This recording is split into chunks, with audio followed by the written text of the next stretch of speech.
On va voir maintenant la méthode forEach. Donc, certaines collections, comme les Array Playlists, possèdent une méthode forEach. Donc, puisqu'il s'agit d'une méthode, vous devez passer en argument un lambda ou l'équivalent. Donc, par exemple, ici, on se crée un string builder. On se crée un array avec énumérable.range 1 à 10 toArray. Après ça, on se fait un array.forEach. Le forEach, on l'applique à l'array lui-même. Et après ça, pour chaque élément dans l'array, on va faire la chose suivante. On fait stringbuilder.append élément.append espace. Après ça, on va faire un dump. Et ça va tout simplement nous afficher les nombres de 1 à 10 séparés par des espaces. Donc, on crée un string builder. On se crée un array à partir de enumerable.range.toArray. Après ça, on appelle la méthode forEach de array sur l'array. Et pour chaque élément, ce qu'on fait, c'est qu'on fait un string builder.append élément.append. OK? Voilà. On peut aussi faire la même chose sur une liste. Donc, on a notre string builder, on a notre liste, énumérable.range 1 à 10.toList. Après ça, list.forEach. Cette fois-là, on n'a pas besoin d'appeler array.forEach. Là, c'est le list.forEach. Puis pour chaque élément, autrement dit, ça, c'est une méthode d'instance, alors que ici, c'est une méthode statique, une méthode de classe. Donc, ça, c'est une méthode de classe, forEach de la classe array, tandis que ici, c'est la méthode d'instance de list. List.forEach élément. Pour chaque élément, qu'est-ce qu'on fait? Stringbuilder.append élément.append espace. Et encore une fois, on a ceci.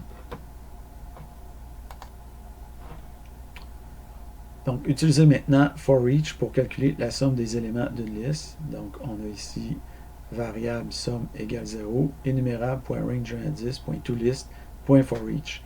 Vous voyez qu'on peut enchaîner là, comme ça. C'est vraiment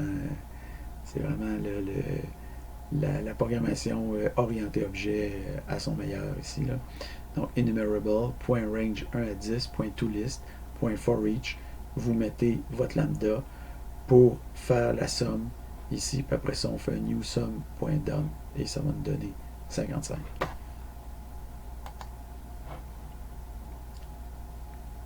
Donc, quelle est la boucle la plus rapide?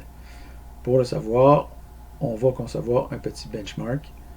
Donc, entrez le code suivant dans Linkpad. Donc, cette diapo et les suivantes. Donc, on active les optimisations. Donc, Linkpad Optimize Plus. On se crée une variable bidon. On se crée une liste de 1 à 100 millions. Après ça, avant, on va chercher le temps, utile.elapsedTime. Après ça, on fait une liste.forEach élément. Donc, pour chaque élément, qu'est-ce qu'on fait? On fait bidon or égale élément. Donc, autrement dit, on fait un calcul bidon. L'idée, c'est de voir c'est quoi la boucle la plus rapide. Donc, on fait un forEach avec un calcul bidon. Et après ça, on va vérifier combien de temps ça l'a pris entre avant puis après. Donc, ici, on a après la méthode. Après ça, on fait un forEach. Ici, on a la méthode forEach. Ici, on a la boucle forEach, toujours avec le bidon, avec le après boucle forEach. Après ça, on se crée une boucle pour d'incrémentation.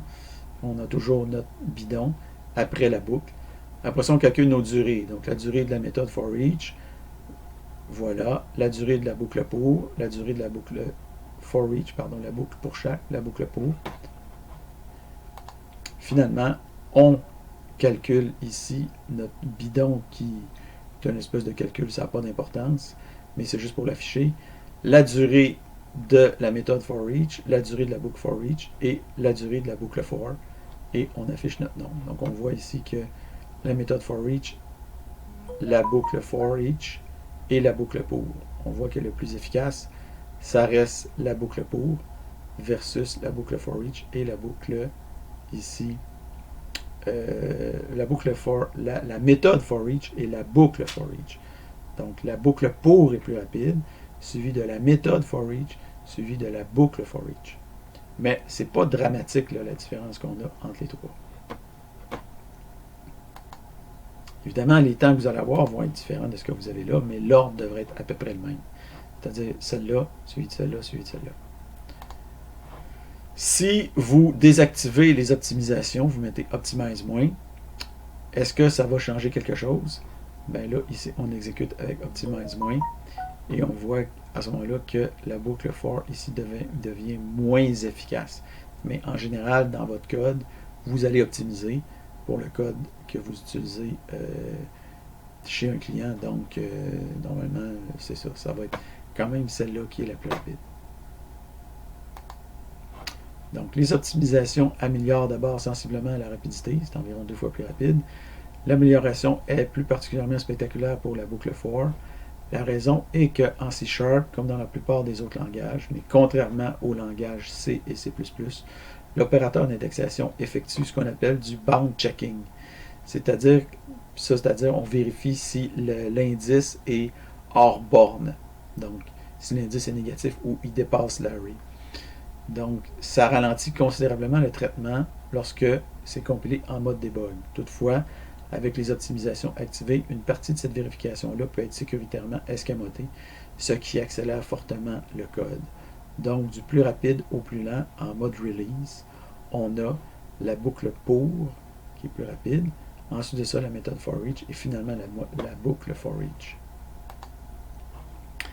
Donc, forEach, la méthode forEach ou la boucle forEach. Donc, la méthode, la boucle, type de boucle. Donc, ici, dans la méthode forEach, on a une boucle implicite parce que c'est une méthode, puis dans la méthode, il y a une boucle qui est appelée. Donc, c'est un type de boucle implicite. Ici, c'est explicite.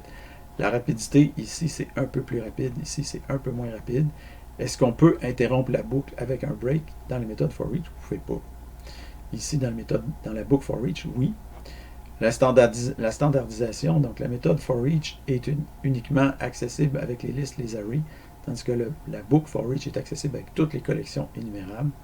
La lisibilité est quand même moins bonne pour la méthode forEach versus la boucle forEach. Les lambdas, on doit les utiliser avec la boucle forEach, mais on n'a pas besoin de s'en servir avec la méthode forEach, mais pas besoin avec la boucle forEach.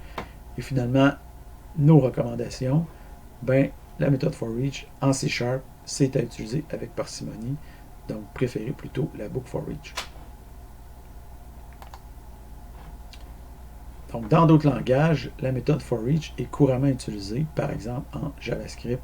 C'est en partie pour cette raison que nous avons tenu à vous la présenter dans ce document. Donc, pas tant pour son usage en C# qui est marginal, mais pour son usage dans d'autres langages. Par exemple, vous avez ici en JavaScript, on a un array, une liste, en fait, 1, 2, 3, 4, .forEach, élément, console.log, élément, ça c'est du JavaScript. 1, 2, 3, 4. Donc, je ne vous demande pas de répéter ça.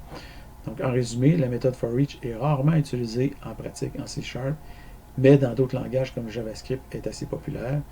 On recommande d'utiliser d'abord la boucle forEach. Si une optimisation s'avère nécessaire, vous pouvez penser à l'utiliser en remplacement de la boucle forEach puisque la méthode est un peu plus rapide. Mais rendu là, vous feriez aussi bien d'utiliser une bonne vieille boucle for qui sera encore plus rapide.